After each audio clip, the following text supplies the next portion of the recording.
Estás viendo Canal 1.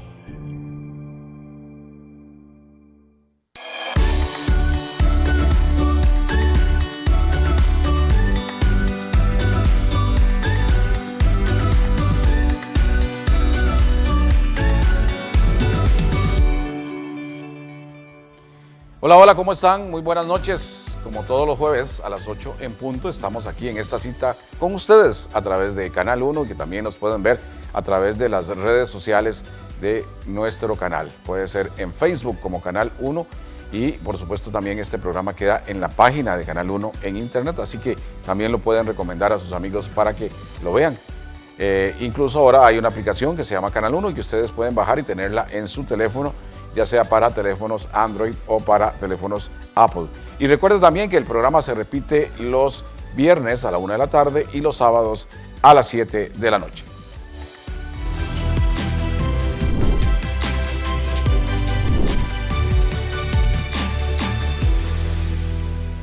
Agosto es un mes muy especial para todos los costarricenses. Bueno, ya desde antes de que comience el mes de agosto realmente se ha convertido en un mes, en unos días muy especiales. Hoy estuvimos en la ciudad de Cartago y ya cientos de personas se dirigían hacia el santuario, la Basílica de la Virgen de los Ángeles. Ese mes es el mes o son los días en que miles y miles de creyentes se desplazan a la Basílica para agradecer favores concedidos, para pedir un milagro, para pedir muchas cosas a la Virgen de los Ángeles, reina de nuestro país. Y bueno, hay algunos datos relevantes que tenemos que conocer y que vamos a conocer a fondo en el programa de hoy con nuestro invitado, pero entre tanto aquí tenemos algunos detalles que luego los comentaremos con él. El hallazgo de la Virgen ocurre entre 1635 y 1638. Ahora les vamos a explicar por qué no hay un año exacto. En 1638 se comienza a construir la primera ermita de la Virgen de los Ángeles, allá en Cartago. En 1653, el obispo de León, Nicaragua, precisamente que era el obispo también de la diócesis, era el obispo de la diócesis de Nicaragua y Costa Rica, o sea, tenía jurisdicción sobre Costa Rica, menciona a la Reina de los Ángeles como una imagen milagrosa. En el año 1824, ya declarada la independencia de nuestro país, se le declara por parte de las autoridades costarricenses como patrona de Costa Rica.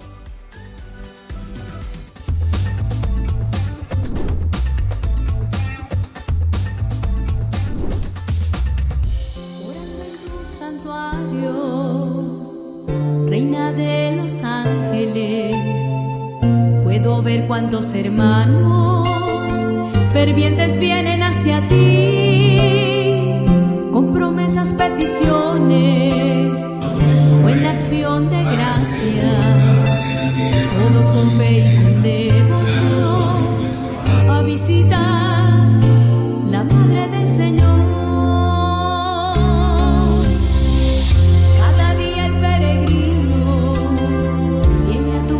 Con amor, recorre grandes distancias, sin importar lo agotador, a buscar algo especial que solo en ti encontrará una luz de gracia, un regalo de paz, a buscar algo especial que solo en ti encontrará de madre, un regalo de amor. Bueno, como les decíamos, nuestro invitado de hoy es un hombre que es ampliamente conocedor, sobre toda la tradición de la Virgen de los Ángeles, porque él es historiador, es el padre Fernando Vilches, solo le gusta que le digan el padre Vilches. ¿Cómo está, padre? Buenas noches, don Marcelo, y un saludo cordial a todos y a todas quienes nos siguen. Pues sí, siempre me han dicho el padre Vilches, entonces un gusto y para servirle. Y herediano de nacimiento y también herediano de fútbol, ¿verdad? Porque así es, sí señor. Sí, usted claro. siempre celebra los títulos del herediano. Así es, sí hemos celebrado muchos campeonatos y particularmente ya en la parroquia tocando las campanas cuando se podía, celebrando los triunfos de Heredia. Eso es una de las cosas por las que se le conoce. ¿Usted es historiador propiamente mariano o historiador de todo lo que es tradición católica? Sí, yo tengo una especialidad en historia eclesiástica, historia de la iglesia. Hice mis estudios de especialización en Roma, en la Universidad Gregoriana. Entonces el ámbito mío efectivamente es de de la Iglesia Universal y por razones obvias, pues también nos hemos dedicado un poco al estudio de la historia de la Iglesia en Costa Rica. Sí. El video con que hicimos la introducción de esta entrevista es un video que se preparó el domingo en la Basílica de los Ángeles, y por eso ahí veían la imagen del Santo Cristo de Esquipulas, que fue llevado el domingo desde Alajuelita. Por eso es que lo veían ahí en ese acto solemne, ese acto tan especial en la Basílica, ¿verdad? La comunidad de Alajuelita llevó el Santo Cristo a la iglesia, a la Basílica. Sí, es una tradición que se introdujo hace poquitos años, en realidad, de que el Santo Cristo de Esquipulas, cada año en el contexto de la novena, pues también visita junto con los fieles de Alajuelita a la Virgen de los Ángeles. Un poquito la lectura que se hace, la idea que se quiere transmitir es el hijo que visita la casa de la madre, sí, ¿verdad? sí. Sí, claro. Pero todos estos días van desde diferentes iglesias o diócesis. Por ejemplo, hoy estuvimos en Cartago y estaba aquello repleto de puntarenenses. Llegaron los del puerto. Correcto, sí, hoy le corresponde a la diócesis de Punta Arenas y cada día de la novena, en Costa Rica tenemos 8 diócesis actualmente, entonces cada día de la novena una de las diócesis con su obispo, los sacerdotes, consagrados, consagradas y los fieles asisten y participan de una peregrinación cortita ya ahí entrando prácticamente a la basílica, rezando el rosario y luego la Santa Misa. Bueno, padre, vamos a irnos atrás. Hoy estamos hablando del 2023, pero en el siglo XVII, 1635, por lo menos, usted explicaba, yo vi en una entrevista, que no se puede hablar exactamente de si la aparición de la Virgen o el hallazgo de la imagen de la Virgen, que ahora vamos a explicar también la diferencia entre aparición y hallazgo, se da entre 1635 y 1638, o sea, no hay como una fecha completamente definida, un año completamente definido. Sí, señor, propiamente no se tiene porque no tenemos en historia siempre para poder afirmar o negar algo, evidentemente requerimos de documentos que así lo atestiguen, pruebas documentales, y en este caso no tenemos, ¿verdad?, un documento que fehacientemente nos diga el año exacto del hallazgo de la imagen de la Virgen de los Ángeles en Cartago. Son Monseñor Til y Monseñor Sanabria, que fueron también dos grandes historiadores de nuestra iglesia. Y dos intelectuales. Sí, enormes, sí, claro, que en otro momento podemos hacer un programa de cada uno de ellos. Sí. Son ellos dos los que nos dan ese parámetro de 1635 a 1638, lo subraya Monseñor Sanabria, ni antes ni después De eso, sí. en ese lapso, sí, porque ahí en las notitas que pusieron al inicio señalaron 1638, que ya se estaba erigiendo la ermita. En realidad 1639. 39. Es al año siguiente, si hay que corregirlo, perfecto. en donde ya los documentos nos hablan de que en el lugar del hallazgo se estaba erigiendo o construyendo una ermita. Sí. Hay que aclarar también porque hay referencias de menciones de la Virgen de los Ángeles anteriores a 1635. Aquí lo que hay que aclarar es que la advocación, la devoción a la Virgen de los Ángeles no se asocia desde el inicio con la imagen nuestra que se venera en Cartago. La que apareció aquí, ¿no? Exacto, sino que es una tradición propiamente franciscana. El Papa Honorio III en 1216 le concedió a San Francisco de Asís lo que se llama la indulgencia de la porciúncula, que es disculpa porque estoy Tranquilo. un poquito afectado de la garganta. El Papa le confirió a quienes peregrinaran a la Iglesia de los Ángeles en Asís la indulgencia, y desde ese momento entonces el 2 de agosto de cada año es la fiesta de la Virgen de los Ángeles, como le digo, con una connotación franciscana. En Cartago estaban los padres franciscanos también evangelizando, y por eso se asocia la imagen nuestra con esta advocación de la Virgen de los Ángeles. Excelente, o sea, mientras se toma una agüita y de verdad que lo entendemos, padre, más bien agradecidos porque... Qué pena.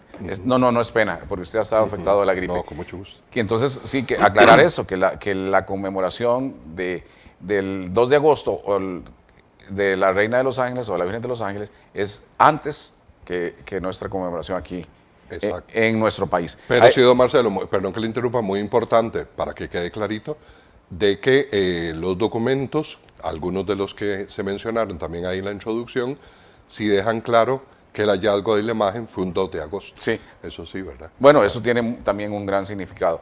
Y ahí también mostrábamos en pantalla algunos dibujos o pinturas que precisamente grafican lo que pudo ser ese momento. Se habla de una jovencita indígena, conocida como Juana Pereira, que llega a un lugar, a un bosquecito, donde ella recoge leña, y allí se encuentra la imagen, la lleva a su casa, pero curiosamente cuando regresa al siguiente día o días después, ella vuelve a ver la imagen ahí. Entonces, o sea, ya no la tenía, la había dejado en la casa, pero la vuelve a encontrar en la piedra.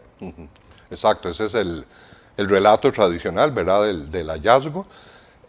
También valga aclarar que los documentos de toda la época colonial no nos hablan del nombre de la muchacha, no nos hablan del año específico, como ya explicamos, y no nos hablan del nombre del sacerdote, del párroco que en ese momento servía en Cartago, aunque, como ya lo mencionamos, Monseñor Sanabria se encarga de profundizar en estos datos. Él es el que nos explica que es el padre Baltasar de Grado, que era el párroco de Cartago. La muchacha no era indígena, era mulata.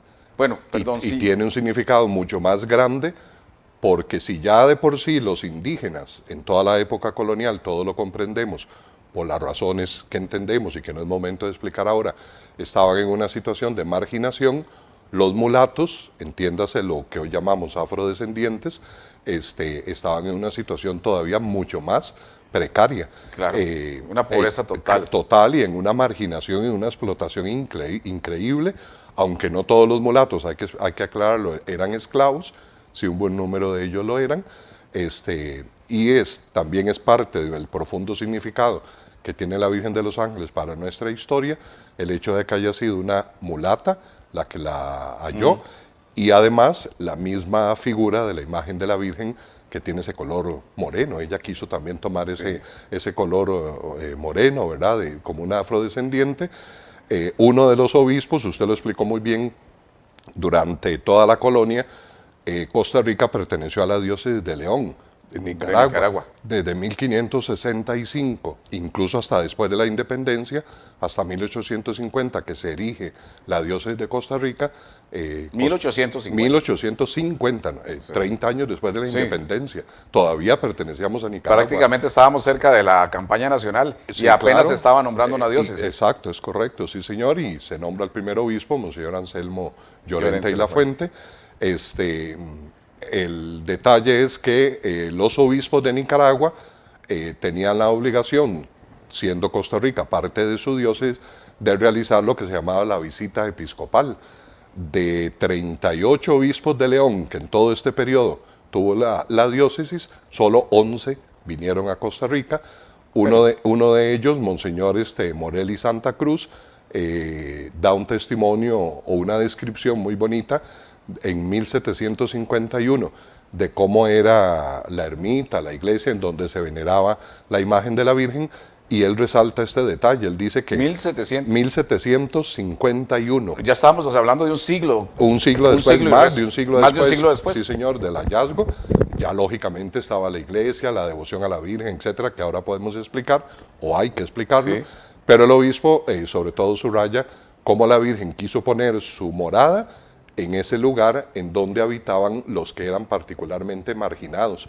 Recordemos, todavía está en Cartago la cruz de Caravaca, que marcaba incluso la división entre donde vivían los mulatos, la Puebla de los Pardos, y donde vivían los españoles o descendientes de españoles. Que eran los de los privilegiados. Sí, o los señor, que exacto. Y la Virgen quiso que su casa, lo que hoy es la basílica, estuviera justamente en este lugar, y así lo resalta el obispo, y dándole el profundo significado que tiene la imagen de la Virgen. Estas investigaciones, dice usted, bueno, comenzaron con Monseñor Til, que fue uno de los obispos costarricenses, de origen, si no me equivoco, alemán, uno de los obispos, si se quiere, que más ha marcado en Costa Rica historia por todo lo que además hizo el obispo Til, que fue denunciar precisamente las marginaciones sociales, sí, la discriminación, pedir un salario justo para los trabajadores, ¿verdad? Tiene una carta pastoral del justo salario, que se inspira a la vez en el magisterio del Papa León XIII, de la Rerum Novarum, que es el inicio de la reflexión sistemática de la doctrina social de la Iglesia, sí, claro. Y después vino otro gran investigador y otro gran obispo que ha tenido Costa Rica, que es Monseñor Sanabria, que por cierto, si no me equivoco, nació muy cerca de la Basílica de Los Ángeles. Sí, señor, él es de San Rafael de Oriamuno. Sí, que es como a 2 kilómetros de la es correcto, sí. Basílica. Churuco le dicen a los de ahí, sí. San Rafael de Oriamuno. Y claro que Monseñor, pues muy devoto de la imagen de la Virgen. Y es Monseñor Sanabria justamente el que le da nombre a la muchacha. Como dijimos antes, los documentos no nos dan ninguna referencia de ella. Y es Monseñor Sanabria, sobre todo buscando o estudiando los libros de bautismos de la época, que encuentra el nombre de Juana Pereira, y entonces él lo asocia a la muchacha esta. Y en una obra que él escribe en 1945, es cuando entonces le da el nombre de Juana Pereira, que repetimos, los documentos originales y anteriores no dan ninguna referencia sobre ella, ¿verdad? Pero sí se sabe que, como dijimos antes, que era mulata y con todo el significado que ello tiene. En 1653 el obispo de León, como decíamos, la menciona como una imagen milagrosa. ¿Eso le da ya el carácter de ser reconocida por la Iglesia Católica? Ese hallazgo, ser reconocido oficialmente por la Iglesia Católica. ¿Hay algún documento que conste que la Iglesia Católica reconoce esto como un hecho, ¿cómo le dirían ustedes? Extraordinario. Sí, en este sentido hay un proceso. El documento más antiguo que se encuentra en el archivo de la Curia es de 1648, cuando se nombra lo que se llamaba un mayordomo. El mayordomo era un laico que tenía la misión de organizar todas las actividades que se pudieran realizar para la construcción y el sostenimiento, en este caso de la ermita que se quería levantar en honor a la imagen de la Virgen de los Ángeles. En ese momento se nombra, se llama Luis Rodríguez, y el cura de Cartago y vicario general, en ese mismo año, 1648, autoriza el cura de Cartago y vicario general. Cuando se declara que Costa Rica pertenece a León, se da la orden de que Costa Rica tenga la figura de un vicario general. Que es como la autoridad local. Que es la autoridad local, siempre dependiente del obispo. Esa autoridad local, como bien lo dice usted, autoriza primero lo nombra y luego le autoriza para que incluso ya desde el año siguiente, 1649, se comience a predicar en toda Costa Rica. De hecho, se menciona que expresamente se vaya al Valle de Barba, al Valle de Acerrí, a todo lo que era la provincia de Costa Rica, a fomentar y a propiciar las contribuciones para la construcción de la ermita de la imagen de la Virgen de los Ángeles. Y luego lo que usted menciona, importantísimo, ahí el detalle es que en 1652, un año antes, se fundó la Cofradía de la Virgen de los Ángeles. Esa cofradía es como... ¿qué es? Una asociación de fieles, son fieles laicos que se unen para fomentar y para sostener el culto, en este caso de la imagen de la Virgen de los Ángeles. Hubo diversas cofradías acá en Costa Rica, sí. Una dedicada a la Virgen del Rosario, dedicada a la Purísima, dedicada a la Santa Vera Cruz, etc.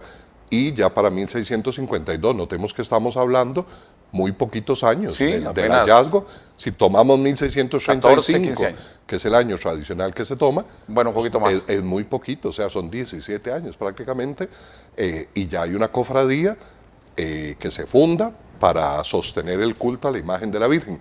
Y además, como usted bien lo dijo, en enero de 1653, el obispo de León, que era Alonso Briceño, y que era un franciscano, no es casualidad, es el que aprueba lo que se llaman las ordenanzas, lo que serían como los estatutos de esta cofradía, y en los estatutos de la cofradía expresamente, por un lado, se menciona lo que dijimos antes, que el hallazgo fue un 2 de agosto, apenas, notemos, 17 años antes, o sea, eso estaba muy fresco, sí, estaba muy vivo, y está escrito, de hecho, en las ordenanzas, y además el obispo, las ordenanzas lo dicen y el obispo las aprueba, que es una imagen muy milagrosa, ciertamente la imagen de la Virgen de los Ángeles. O sea que ya había por lo menos registro de milagros o por lo menos testimonios de milagros. Sí, claro, sí, porque como le digo, las ordenanzas así lo expresan y el obispo lo aprueba. Esto es importantísimo porque significa que la autoridad episcopal está ya respaldando el culto, la devoción a la imagen de la Virgen de los Ángeles.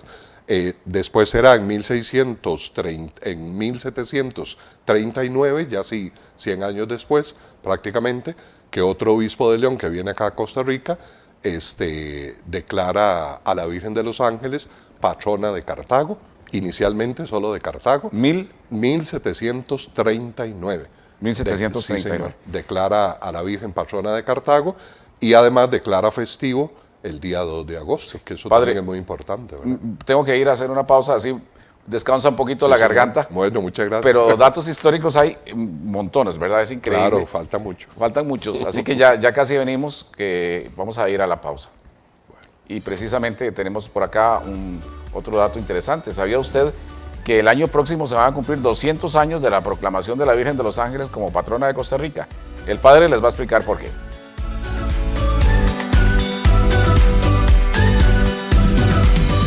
Marcelo Castro viste en Trajes Elegant, los especialistas en alquiler de trajes. Con el internet más rápido del país, le puede decir adiós a esas pequeñas molestias que aparecen cuando la conexión no funciona. Pásese a Metrocom y disfrute el internet más estable de Costa Rica. Metrocom, menos palabrotas, más estabilidad. Nuestros graduados consiguen empleo en el área que estudiaron en los primeros 7 meses después de terminar su carrera. Los profesionales que Costa Rica prefiere.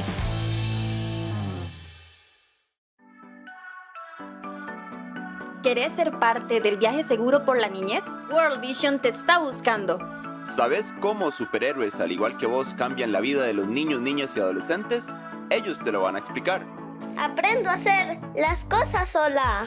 Ahora conozco mis emociones. Siempre juego con mis amigos. Los niños y niñas son el futuro, pero también son el ahora. Y vos podés ser de aquellas personas que le dicen sí a la niñez y sí a las oportunidades.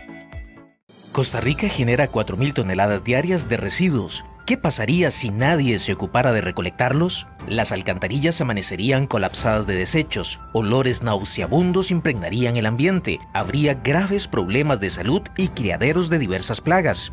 Debemos crear conciencia del daño que genera tirar basura y el incorrecto manejo de los residuos. Eso nos hará evolucionar para cambiar y mejorar nuestra calidad de vida. En Grupo Empresarial Rapsa no somos recolectores de basura, somos promotores ambientales y tus aliados estratégicos. Más de 25 años de experiencia nos respaldan como empresa pionera en la industria de recolección, preocupada por el correcto manejo de los residuos y de los recursos naturales. Contamos con nuestro relleno sanitario Parque Ecoindustrial Miramar, modelo de alta tecnología para la disposición y tratamiento integral de los residuos sólidos. Modernas unidades de recolección, capacitación constante a nuestros colaboradores y nos respaldan certificaciones internacionales. Todos podemos ayudar, todos somos Grupo Empresarial Rapsa. Cada año Costa Rica se rinde a los pies de la Reina de los Ángeles. Este 1 de agosto, Canal 1 seguirá los pasos de fe de nuestro pueblo. Acompáñenos en una transmisión especial con Marcelo Castro, Patricia Jiménez y todo el equipo periodístico y técnico. Recuerde, 1 de agosto, por Canal 1, a partir de las 4 de la tarde. Te invita.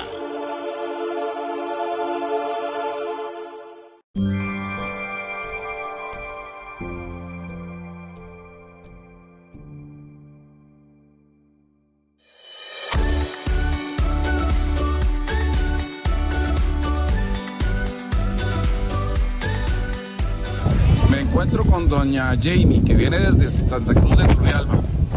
¿Por qué le gusta venir a la Basílica de los Ángeles para estas fechas? Primero para darle gracias a la Virgencita por todos los favores que ella nos da día por día. Este año traigo una promesa por mi hermano, para que la Virgencita prepare trabajo. Mi hermano vive en Pérez Celedón, Glen Serrano. Y siempre le agradecemos a ella por todos los favores que ella nos da día con día, con solo el hecho de ponernos de pie y traernos hasta la Basílica. Es más que agradecerle a la Virgen de los Ángeles. Doña Ana, ¿usted desde dónde viene? De San José. De San José. ¿Y siempre hace la peregrinación? Sí, siempre. Y en este caso, ¿qué le va a pedir a la Virgencita? Salud, más que todo salud y a mis hijos. ¿Y usted siempre ha tenido fe y devoción por ella? Sí, exacto. Muy caliente hoy en Cartago y mucho viento, pero la gente, por supuesto, no dejó de llegar. Hoy es un día que me llamó la atención porque es un día laboral y todo, y mucha gente llegando allá. Todos estos días las manifestaciones de devoción, de amor a la Virgen son impresionantes. Ya hemos visto por los medios también cómo ya vienen los peregrinos de Cotobruz, de Tilarán. Ahí vienen caminando, claro. Ahí vienen, y la valentía de esa gente, ¿verdad? Esos son de Cotobruz. Ve qué bonito. Sí. Nos enviaron estas fotografías que son peregrinos que vienen de Cotobruz, y es muy lindo porque incluso en el camino mucha gente pues les ayuda, les colabora, se organizan para el alimento y todo. Sí, claro, y cobijo también, porque tienen que dormir algunas horas. Padre, ahí donde está el santuario, ahí era supuestamente, o es el lugar del hallazgo. No diga supuestamente, don Marcelo. Bueno, ok. Es que es muy importante, más bien gracias por subrayarlo, porque es muy acertado. Los documentos que mencionamos, tanto el de la fundación de la cofradía, como ya uno un poquitito posterior, de 1678, que da fe y le informa al obispo que la ermita en honor de la imagen de la Virgen de los Ángeles está edificada y construida exactamente en el lugar donde fue el hallazgo. Entonces, de eso no hay ninguna duda de que donde está la basílica es el lugar del hallazgo, Padre, efectivamente. Sí, bueno, hay tantos datos históricos y tan bonitos, ¿verdad? Teníamos, tal vez don Ricardo, nuestro director, nos va a poner unas fotografías antiguas de lo que fueron las primeras peregrinaciones, porque usted debe tener algunos datos o bastantes datos de lo que fueron, de cuándo comienzan esas peregrinaciones a la basílica. Acá, por ejemplo, vemos esa imagen antigua. Ajá, sí, ve qué bonito. Sí, por lo menos hay referencias ya de peregrinación, de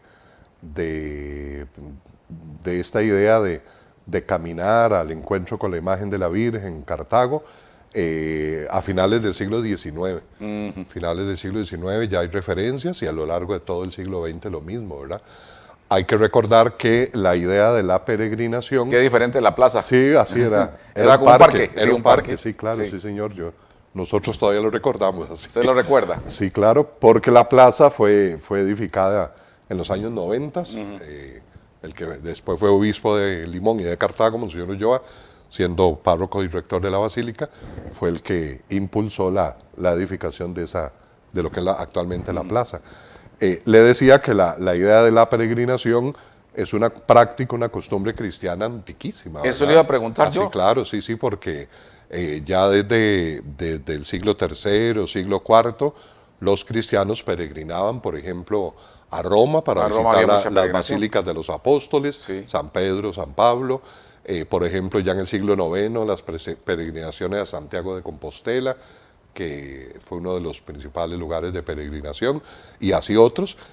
La idea es, el peregrino se pone en camino para encontrarse, sea con el cuerpo, la reliquia, la imagen de algún santo, de la Virgen, de los apóstoles o del mismo Señor, como signo de lo que, a fin de cuentas, de lo que es nuestra vida, ¿verdad?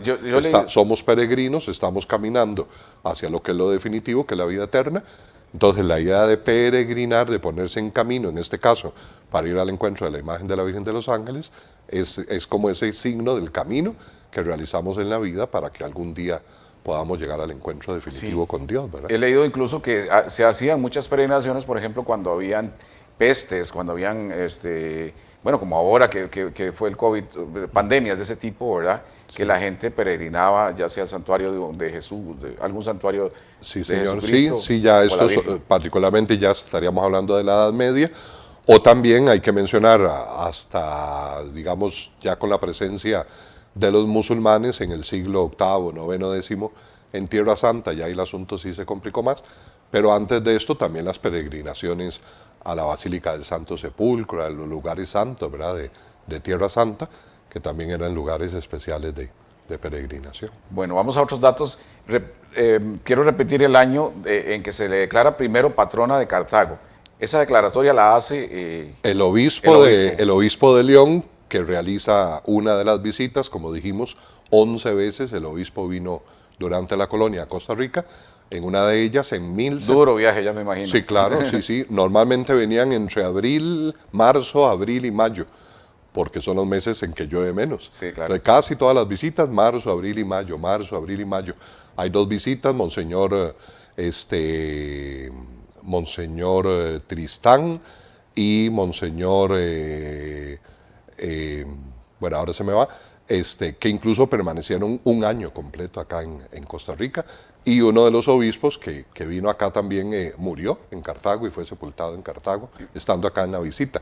Pero el dato es que el obispo Domingo Antonio de Sataraín, en 1739, notemos que estamos hablando prácticamente de 100 años después del hallazgo, declara oficialmente, con la autoridad del obispo, a la Virgen patrona de Cartago. ¿Y qué se necesita para eso? ¿Hay una solicitud de los vecinos? Sí, señor, sí, también muy importante. El clero, los religiosos, que en este caso eran franciscanos, los fieles, y muy importante también, porque hay que añadirlo, las autoridades civiles, en este caso la gobernación de Cartago. Entonces todos se unen, el clero, los religiosos, las autoridades civiles y el pueblo, y le solicitan al obispo que en este caso declare patrona a la Virgen de los Ángeles, y el obispo accede a hacerlo, y desde ese momento la Virgen es patrona de Cartago. Y luego vamos a un acontecimiento importante, que Costa Rica ya es independiente en 1821, ya se acaba de conmemorar el bicentenario de la independencia, y en 1824, teniendo nuestro país una especie de asamblea constituyente, ya con un jefe de Estado, se hace la declaratoria de ella como la patrona de Costa Rica. Sí, señor, y para que no se nos pase, ya que lo acabamos de celebrar, también para la independencia, así como en otras ocasiones en la colonia, se invocó a la Virgen cuando el volcán Irazú hacía erupción, cuando hubo temblores, también en algún momento hubo alguna peste en Cartago, o sea, en diferentes circunstancias se acudía a la Virgen de los Ángeles. Y para la independencia es muy bonito, y ahora para los 200 años, así lo recordamos, se invocó también a la Virgen de los Ángeles. De hecho, consta el 13 de octubre de 1821, que es cuando se recibe acá el acta de la independencia, y se toman las decisiones, o se dice que se van a analizar las circunstancias para ver qué decisión se toma. Entonces se pide que el cura de Cartago celebre una misa el domingo siguiente en honor a la Virgen de los Ángeles, para que la Virgen de los Ángeles ilumine a aquellos que tenían que tomar la decisión de frente a la independencia. Muy bonito como la Virgen de los Ángeles estuvo también ahí presente, y por eso poquito después, ya usted lo decía, en una asamblea constituyente acá, que cada una de las provincias de lo que en ese momento era en ese momento la República Centroamericana, tenían una asamblea constituyente, y la nuestra declaró el 23 de septiembre de 1824 a la Virgen de los Ángeles patrona de Costa Rica. Ya había, a ver, este dato histórico no lo manejo bien, ya había pasado la batalla en la cual Gregorio José Ramírez logró que Costa Rica siguiera unida y siguiera también siendo parte de Centroamérica. Sí, señor, estamos en ese contexto. Sí. De hecho, por eso mismo es que la capital pasa de Cartago a San José, ¿verdad? Por todas las circunstancias que se dieron, la lucha de San José y Alajuela contra Heredia, Cartago, etcétera. Estamos justamente en 1823, 1824. El proyecto de República Centroamericana no funciona ni va más adelante, y es entonces cuando ya se toman toda esa serie de decisiones para tener en Costa Rica pues un estado propio, aunque será hasta en el 38, hasta en el 38 que don Braulio Carrillo, ¿verdad?, declara el estado, y en el 48 ya que se declara la República. Así es. Pero sí, en 1824 este Congreso Constituyente entonces declara a la Virgen de los Ángeles ya patrona de Costa Rica, y que exactamente 100 años después, valga decirlo, la Asamblea Legislativa, ya en 1924, por eso ya Asamblea Legislativa, ratifica ese acuerdo y ese nombramiento de la Virgen de los Ángeles como patrona de Costa Rica. 1924, a los 100 años, la Asamblea Legislativa ratifica a la Virgen como patrona de Costa Rica. Precisamente estamos muy cerca de otro hecho importante, y es la proclamación que hace el Papa Pío XI, sí, señor. 1926. Exacto, sí. En el mismo 1924, la Congregación de los Ritos que se llamaba así en ese momento, aprueba lo que... Es una congregación del Vaticano. Sí, señor, sí, gracias. Es como decir un ministerio, ¿verdad? Del Papa. Porque hay varias congregaciones dentro Exacto, de la organización del Vaticano. Correcto, sí. En este caso son los que tienen que ver con todos los temas de la liturgia, de las celebraciones, etcétera. Aprueban el oficio para la celebración en honor de la Virgen de los Ángeles, que es muy importante porque ya se trata de una instancia del Vaticano que de alguna manera está respaldando el culto y la devoción que se le tiene a la Virgen. Eso en 1924. Y 2 años después, en 1926, también por pedido de la Iglesia costarricense, el Papa Pío XI, que es el Papa de ese momento, otorga la coronación pontificia, que podemos decir ya es un respaldo de parte del Papa, ¿verdad? Ni más ni menos la cabeza de la Iglesia, la máxima autoridad, respaldando el culto, la devoción que se le tiene a la Virgen de los Ángeles. Porque ahí hay que decir, padre, y lo comentábamos nosotros cuando hablábamos de esta entrevista, que registros de apariciones y hallazgos de la Virgen hay muchos alrededor del mundo y a través de toda la historia, no todos aceptados por el Vaticano, ¿verdad? Es así, para dejarlo claro. La Iglesia en eso es muy cautelosa, ¿verdad? Siempre se sigue todo un proceso, cuando se trata de una aparición, cuando se trata de un hallazgo, etcétera, lo analiza muy bien, lo revisa muy bien. Cuando se trata de apariciones, cuando hay mensajes, cuando hay videntes, etcétera, sobre todo lo que se ve es que el contenido de los mensajes esté conforme o concorde a lo que es la revelación, a lo que es la palabra de Dios. La Virgen no podría decir nada que sea contrario a lo que la palabra de Dios misma dice. Entonces, por eso la Iglesia sí es muy, muy cautelosa. Y en el caso de la Virgen de los Ángeles, como hemos ido viendo, muy despaciosamente, primero el sacerdote de Cartago, luego el obispo, posteriormente los obispos que vienen acá, luego incluso las autoridades ya civiles o políticas, en su momento ya como dijimos, la Asamblea Legislativa, y finalmente ya está la misma Santa Sede y el Papa, que ratifican la devoción a la Claro, Virgen. y que no se oponen. Digamos, en el caso de la Virgen de los Ángeles, esa decisión del 1824 de la Constituyente y la posterior de la Asamblea Legislativa costarricense, no hay oposición de parte de la curia del Vaticano, es decir, del Papa, no hay oposición a que la autoridad civil haga esa declaratoria.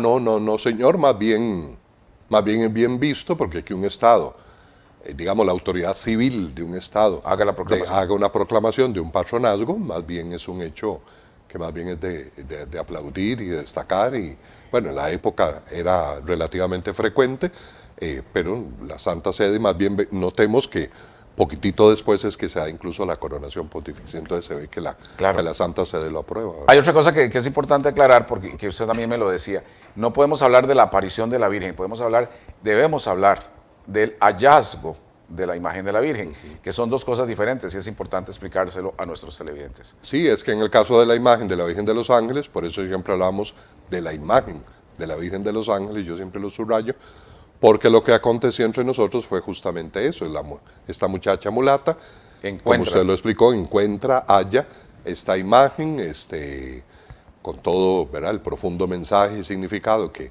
la misma tiene, pero no es como en el caso de otras, o de donde ha tenido lugar alguna aparición, donde incluso hay mensajes, donde incluso hay videntes. Pensemos de los más conocidos, el caso de la Virgen de Fátima, el caso de la Virgen de Lourdes u otros.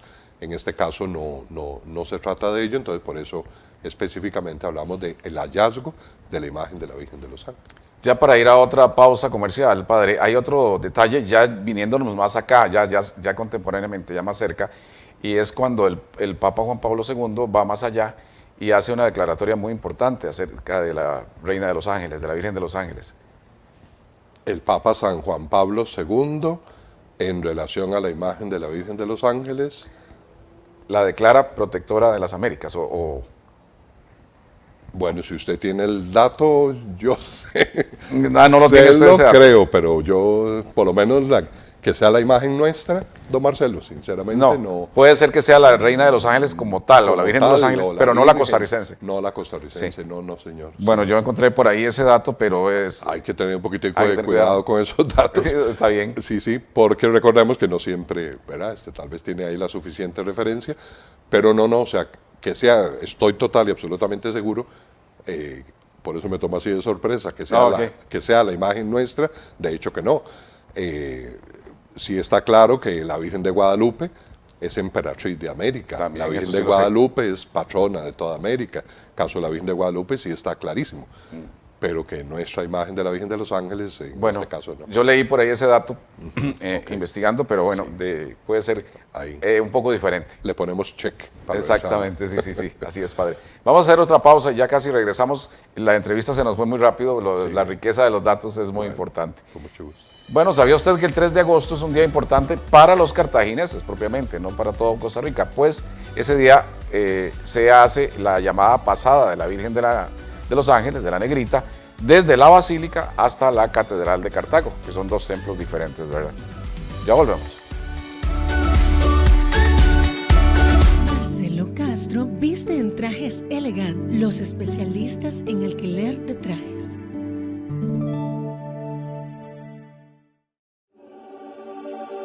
Cada año Costa Rica se rinde a los pies de la Reina de los Ángeles. Este 1 de agosto, Canal 1 seguirá los pasos de fe de nuestro pueblo. Acompáñenos en una transmisión especial con Marcelo Castro, Patricia Jiménez y todo el equipo periodístico y técnico.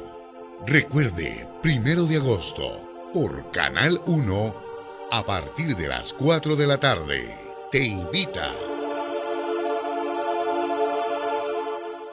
Si tu negocio es una tienda, bazar, kiosco o supermercado y quieres tener los productos más atractivos y con mejor utilidad en el mercado, contáctanos. Army Technology. WhatsApp 85740969. Army Technology. Somos importadores directos con más de 15 años en el mercado nacional, con lo último en tecnología, accesorios, hogar, belleza, salud y mucho más. Enviamos a todo el país y garantizamos la mejor calidad y precio para su negocio. Estamos en Moravia, 300 Sur de la Municipalidad. WhatsApp 85740969. Army Technology.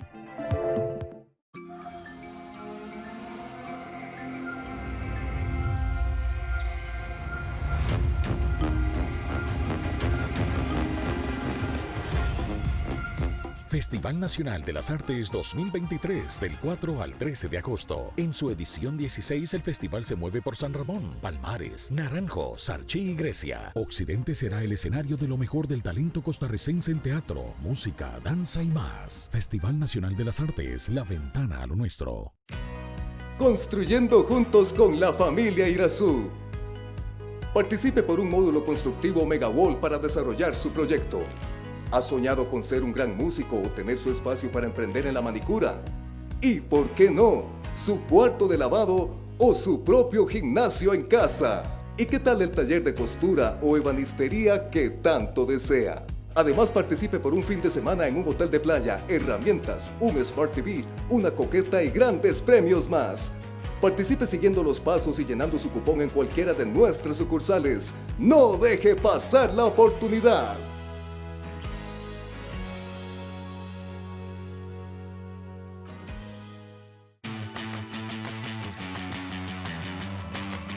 Siete de cada 10 de nuestros estudiantes provienen de colegios públicos o semioficiales. Ofrecemos oportunidades reales y experiencias retadoras. ¿Has escuchado las frases, el amor no tiene edad, a gato viejo ratón tierno? Ahora sí lo van a hacer hombre. La unión entre una persona adulta y otra menor de edad es una relación impropia. Aún con el consentimiento de la persona menor y su familia, es ilegal. Las consecuencias que sufren las niñas, niños y adolescentes son nefastas. Las relaciones impropias son relaciones desiguales y de poder. Aunque las veamos como normales y aceptables, no lo son. Alcemos la voz.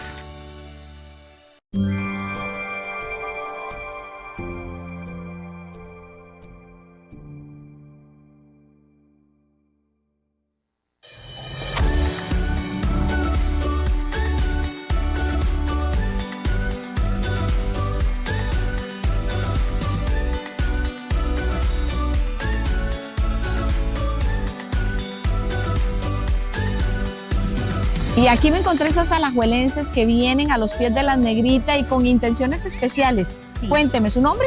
Rosalía. Rosalía, cuénteme, ¿cuál es su intención especial? Bueno, en este momento vengo a pedir por la conversión de todos los jóvenes, especialmente los jóvenes de mi familia, los primitos, los sobrinos, por una cobertura muy especial para ellos y para los niños que están como él, que es mi hijo, para que crezcan en la fe, ¿verdad? Para que no se pierdan de los caminos del Señor y para que la Virgen María los bendiga. Este y otros testimonios de fe que la gente viene aquí a los pies de la Negrita con toda la mejor intención, la devoción, a dar gracias y sobre todo peticiones, se los vamos a tener en una transmisión especial este 1 de agosto, Canal 1, a partir de las 4 de la tarde. Los esperamos. Doña Lorena, ¿y usted por qué viene a la romería? Bueno, primero porque no podemos perder esta tradición, la fe en la Virgen de los Ángeles. Hoy es muy especial y perdone que le hable así porque aunque él casi no oye, está muy enfermo de salud. Hace todo el esfuerzo por hacerlo y cómo no venir hoy a ver esta belleza de pueblo que siempre nos agrada, nos ilumina con todo. Le pido mucho a la Virgen de los Ángeles que todo el pueblo de Costa Rica esté muy bendecido, aparte de mi hogar, mi esposo, mis hijos. Y bueno, que nos siga dando esa luz de bienestar y amor para todo nuestro pueblo y todos los hogares de Costa Rica. Bueno, historias de amor y de fe como la de doña Lorena las conocerán ustedes en la transmisión especial de Canal 1, este martes 1 de agosto a partir de las 4 de la tarde. No se la pierda. Bueno, ya Patricia Jiménez y este servidor estuvimos hoy en Cartago preparando justamente junto a todo el equipo técnico de Canal 1 esa transmisión especial que les mencionábamos, una transmisión que vamos a tener a partir de las 4 de la tarde el martes y que concluirá hasta las 8 de la noche o se extenderá hasta las 8 de la noche, padre. Definitivamente también veíamos esas imágenes de las personas caminando, cómo se entregan, cómo incluso hemos visto lo emotivo que es cuando llegan a los pies de la Negrita, lloran, vienen extenuados, vienen con un cansancio enorme, pero ahí sueltan todas esas emociones reprimidas y sienten lo que es ese fervor. Sí, a mí me sorprende mucho, tengo que confesarlo cada año, los testimonios, ¿verdad? Verdaderamente impresionantes que se escuchan, que ustedes los periodistas nos recogen y nos transmiten, personas que de verdad manifiestan el profundo amor, el profundo cariño, la profunda devoción a la Virgen de los Ángeles, y luego los testimonios, ¿verdad? De acontecimientos que desde el punto de vista incluso médico, científico, humano, no tienen, ¿verdad?, una explicación, y que uno como persona de fe pues sabe descubrir ahí la intercesión de la Virgen María ante el Señor para que esos acontecimientos tengan lugar. Pero de verdad cada año son impresionantes los testimonios de fe elocuentes y hermosísimos que se dan, ¿verdad? Sí, el tema del milagro es un fenómeno, yo me imagino que la misma ciencia ni se atreve como a investigarlo, como usted dice, es muy difícil que tenga una explicación, pero hay una parte, un ingrediente esencial que es la fe, como Claro, la podemos sí. considerar. Siempre que hay un hecho extraordinario, es una respuesta a la fe, ¿verdad?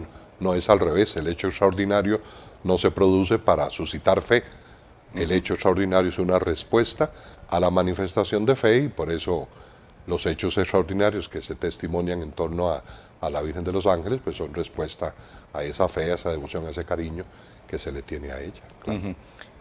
La Iglesia Católica investiga milagros, pero los investiga solo cuando hay procesos, ¿verdad? Como el caso recién de San Juan Pablo II, que investigó precisamente un testimonio de una mujer costarricense, Sí, que hablaba de un milagro. Sí, correcto. Parte del proceso de beatificación y canonización de una persona es pues analizar desde el punto de vista médico-científico cuando hay hechos extraordinarios, que en el caso de beatificación y canonización debe haberlos, milagros propiamente, y se hace una exhaustiva investigación para poderlos ratificar, ¿verdad? Esto también en la vida de la Iglesia, por lo menos la Iglesia tiene procesos de canonización en los últimos 1000 años. Durante los primeros 1000 años de la vida de la Iglesia, por lo menos hasta el siglo XII, no existían procesos de beatificación y canonización.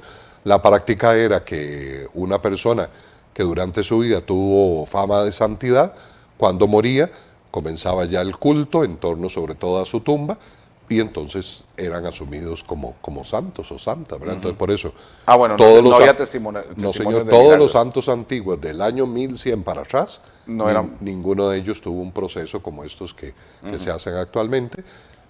Conforme pasa el tiempo, pues la Iglesia, ¿verdad?, como dijimos antes, que es muy cuidadosa y sobre todo por el respeto que merece la fe de las personas. Si la Iglesia va a proponer una persona como modelo para la vivencia de la fe, por supuesto, pues debe entonces investigarlo, su vida, sus escritos, su testimonio, etcétera, y en el caso ya del proceso, los milagros, pues que igualmente son analizados, pero como le digo, eso en la vida de la Iglesia es relativamente reciente, por lo menos en los últimos 1000 años. Hay otra figura por la cual se declara santo o santa, que es por ser un mártir. Por el martirio, sí, señor, que en este caso el tema del milagro, digamos, no es tan, no es, digamos, una condición, ¿verdad?, sin la cual no se da la canonización. Ya el hecho del testimonio del martirio en sí mismo, pues permitiría dar el paso para que sea reconocido como santo. Y en el caso de las figuras cercanas a Jesús, bueno, desde la Virgen, los apóstoles y otras figuras, ¿hubo declaraciones oficiales de la Iglesia de considerarlos santos? No, es que como le decía, menos en los primeros siglos no habían estos procesos, ni mucho menos. El pueblo de Dios, y cuando decimos pueblo de Dios decimos los obispos, los sacerdotes, los fieles, etcétera, supieron discernir que habían personas que eran testimonios para la fe y los tomaron entonces como ejemplos y a la vez como intercesores en la gloria del Padre, del cielo. Y entonces la Virgen María, los apóstoles, tantísimos santos que tenemos de la época antigua de la Iglesia. Pero ahí están registrados como santos. Están, la Iglesia San Pablo, San Pedro, por ejemplo. Sí, claro, la Iglesia los celebra, y si vamos al calendario litúrgico, ¿verdad?, tenemos muchísimos y están incluidos y aceptados en el calendario, aunque en su momento no hayan tenido un proceso de canonización. En el caso de la Virgen María hay algunas declaraciones importantes de los concilios y de los papas que me gustaría y me vale la pena mencionar. Sí, claro, sí, bueno, referencias al culto de la Virgen, a la devoción a la Virgen, al papel de ella en el camino de la fe, etcétera. Hay muchísimo, los padres de la Iglesia, que son los primeros escritores cristianos, en relación a la Virgen tienen abundancia, o hay abundancia de escritos en relación a ella. También manifestaciones incluso artísticas de la Virgen María, imágenes de la Virgen, mosaicos de la Virgen, etcétera. Pero la declaración, digámoslo así, formal, ya a nivel de la Iglesia Universal, más importante, que no significa que hasta ese momento haya empezado el culto de la Virgen, pero sí el más importante es en el Concilio de Éfeso, del año 431. El Concilio de Éfeso es el tercer concilio de la vida de la Iglesia. En la historia de la Iglesia ha habido 21 concilios ecuménicos, el último el Concilio Vaticano II, el de Éfeso del año 431, que en ese momento estaba haciendo una declaración desde el punto de vista de la persona de Cristo. Éfeso enseña que en Cristo realmente subsisten dos naturalezas, la humana y divina, es hombre y Dios verdadero. Como consecuencia, entonces enseña que la Virgen María es madre efectivamente del Hijo de Dios, es madre de Dios, la Theotokos, ¿verdad?, que se dice en griego, y repito, a nivel de los concilios, es la primera declaración y la más importante en torno a la Virgen María, del año 431, siglo V. ¿Debió haber alguna declaración o algo en relación con el tema de la Asunción de María? Porque incluso hay en agosto se conmemora precisamente. Sí, señor, bueno, el tema de la Asunción, la celebración, es una celebración o es una verdad de la fe que la Iglesia la ha tenido y la ha manifestado desde siempre. El tema es que como declaratoria ya de un dogma de fe, de la fe de la Iglesia, es relativamente reciente, es el Papa Pío XII el que hace la declaratoria del dogma de la Asunción de la Virgen María a los cielos, pero reitero, no significa que hasta ese momento sea que la Iglesia cree y celebra la Asunción, sino que el Papa hace la declaratoria porque la Iglesia siempre ha celebrado, ha vivido y ha manifestado la fe en este dato de la Asunción de la Virgen, ¿verdad? Nunca ha habido un lugar ni sí, ahora que hablábamos de las peregrinaciones, de peregrinación o de cosa parecida a la tumba de la Virgen o al sepulcro de la Virgen o cosa parecida. Eso nunca ha existido en la vida de la Iglesia, porque desde siempre se ha tenido claridad de que la Virgen en cuerpo y alma participa de la gloria del cielo. De lo que tenemos conocimiento solamente es de una casa que se visita en Turquía, donde se dice que vivió. Sí, bueno, después. ya estos son cosas más, tal vez un poquito más tradicionales. En Turquía se dice que, ¿verdad? Que vivió, hay algunos dicen que con el apóstol San Juan. Está el tema de la Virgen de Loreto, ¿verdad? También de la casa en Loreto, que ya ahí son cuestiones tal vez un poquito más tradicionales, que los ángeles tomaron la casa y la trasladaron ahí en Loreto, etc. Pero reitero, ya son cuestioncitas un poco más de devoción o de tradición, ¿verdad? Claro que sí. Ya estamos terminando, se fue muy rápido el tiempo. Muy cortito. Sí, muy cortito. Todo este tema de las apariciones y sobre todo de los mensajes que vienen, y ya vamos a referirnos solamente a los reconocidos por las autoridades eclesiásticas. En todos ellos hay como una idea común, y es que la Virgen hace un llamado, entre otras cosas, a la conversión, ¿verdad? A que el ser humano transforme, su corazón se transforme.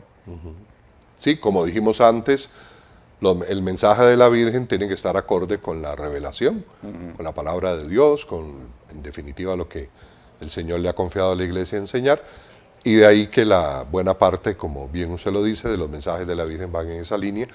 Jesucristo predicó el reino de Dios, y para ser partícipe del reino de Dios, Jesucristo mismo invitó a la conversión.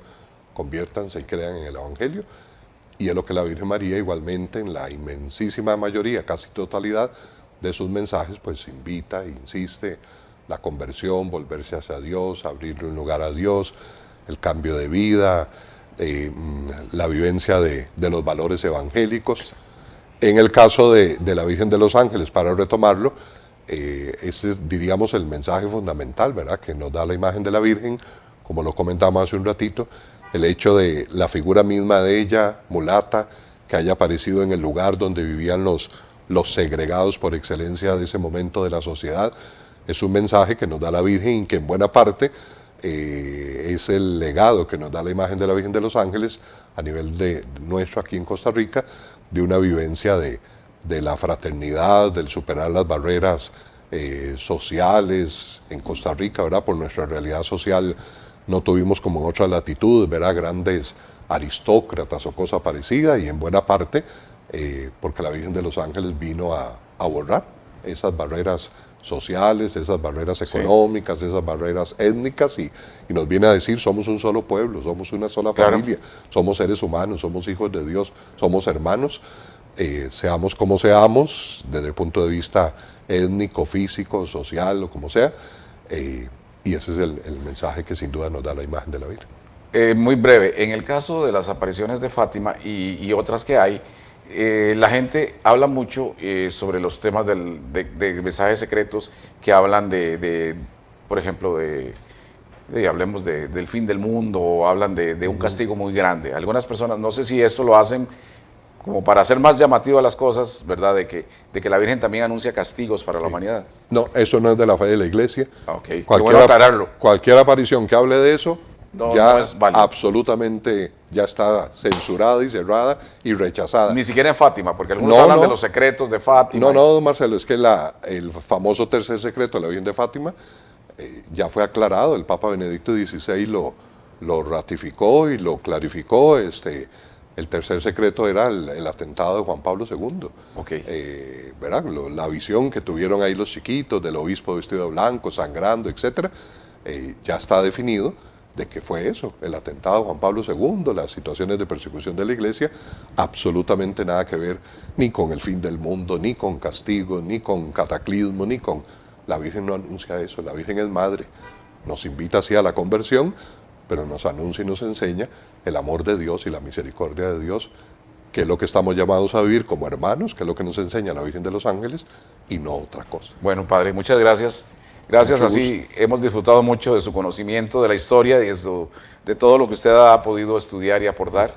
y realmente le agradecemos mucho y recordarles también esta transmisión especial que vamos a tener el próximo martes, 1 de agosto, que es como el día más fuerte de la romería, aunque ya la romería comienza desde bastante antes. Así que nos vamos a ir invitándolos entonces a que nos acompañen y recordar esa proclamación que hizo el Papa Pío XI, que es importante, el reconocimiento que hizo de la Virgen de los Ángeles, cuando él decretó y pidió que fuera coronada la Virgen de los Ángeles como patrona de Costa Rica. Decía, decretamos y mandamos que sea glorificada con corona de oro. Con esas palabras muy bonitas y significativas lo hizo él. Muchas gracias, padre. Con muchísimo gusto, gracias don Marcelo, gracias a los que nos han acompañado y de verdad a sus órdenes. Muchas gracias. Gracias, bendiciones.